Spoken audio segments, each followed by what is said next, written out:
mga kapuso, swerte ta kay atong makauban ang principal architect sa usa ka prominente nga architectural firm dinhi sa Davao City. Recently, nailhan siya og iyahang team as first Mindanaoan participants sa World Architecture Festival 2022. Unsa ang ilahang kuyaw nga namugna o na-conceptualize nga proyekto kanatong sayron kauban si Architect Neil John Bersabe. Good morning, Sir Neil, and welcome sa At Home with GMA Regional TV. Good morning. Good morning. Thank you for having me here. Neil, una sa tanan, congratulations sa inyong achievement karon. How does it feel nga na-recognize ka o ang imuhang team internationally? Thankful kayo ko, and it's an honor to be part of the finalists sa World Architecture Festival.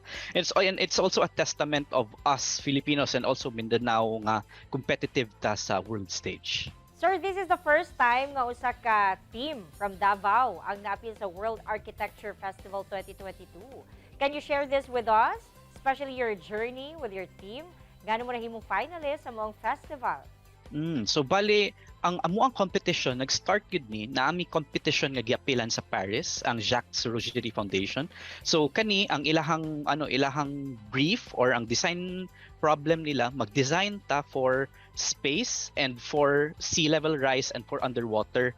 Kay kani challenge ni siya nga if ever sa future unsa ba ang possibility sa sa mga tao nga mag-live sa extreme calamities in the event of mga sa future nga mga problems nato, and it's also a challenge sa way of thinking as a designer how nato i-design for those constraints.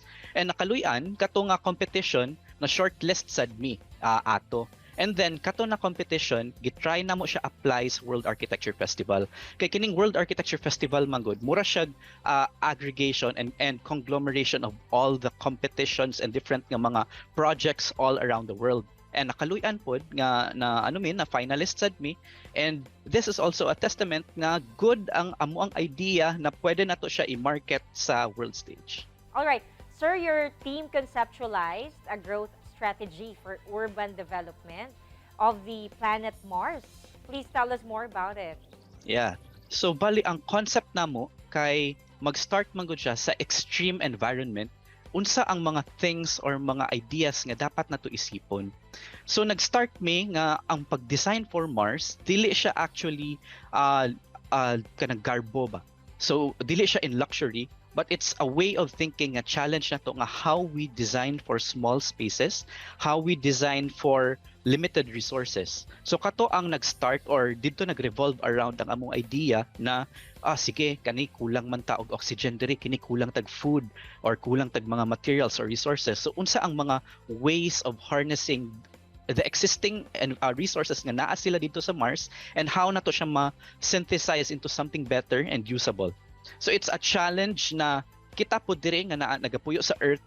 Isipon nato ba nga hala uy ganang gasto kayo ta maggamit sa atong mga resources nga naa diri. Saya ra nato atong mga gamit. Pero kato karon ang design challenge, isipon nato nga kaya ba nato ning himuon into something better with the limited resources and the trash and mga existing na mga materials that we have to create like a circular economy nga mag-thrive and ma-sustain ang iyang development sa Mars. Sir, kinsa ba ang nag-auhag sa inyo to pursue this competition? So ang urge pud ani nga competition sa kuha kay actually karon naga-masters pud ko nga sa Barcelona, pero timing lang nga online ang amo ang masters. Ang nice man gud ani kay gina-challenge me to rethink and design for kanang mga environments nga ma-push ta sa kanang beyond sa comfort zone nato. Nga what if ing ani ang mahitabo para kita sa in the future we can be prepared for whatever challenges that we face.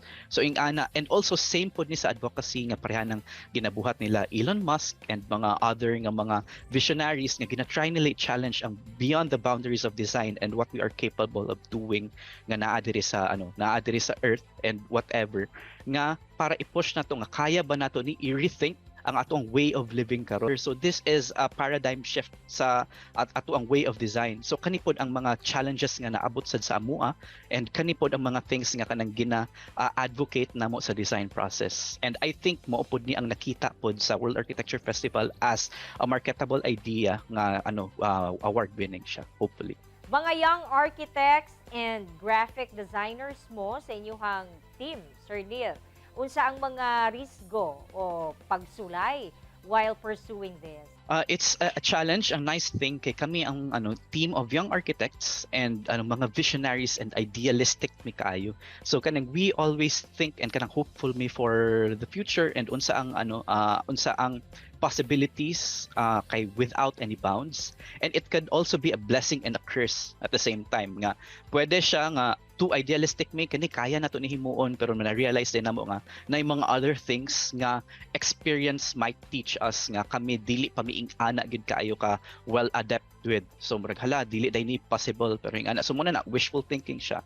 Pero it's also a challenge in a way of thinking sa current situation nato. Alright, Sir Neil, mensahe na lang nimo sa itong mga kapuso, labi na sa mga aspiring architects. Ang ako yung gusto nga i-inculcate sa mga future nga architects, always question and don't stop learning. Dili porke nga murag nagka-roadblock ta, murag for example, nabagsak pa ta or whatever, naglisod ta sa ato ang mga projects, mag-undang na ta, i-challenge gyud nato ang i-challenge gyud nato ang system, and mao gid ni ang part sa ato ang challenge pod as a designer, as an architect, as a professional, or kung kinsa man, always never stop learning. Daghang salamat, Architect Neil John Bersabe. Continue to seek innovation and continue to be an inspiration to others. Amping kanunay. Yeah, thank you kayo po. Thank you sa opportunity.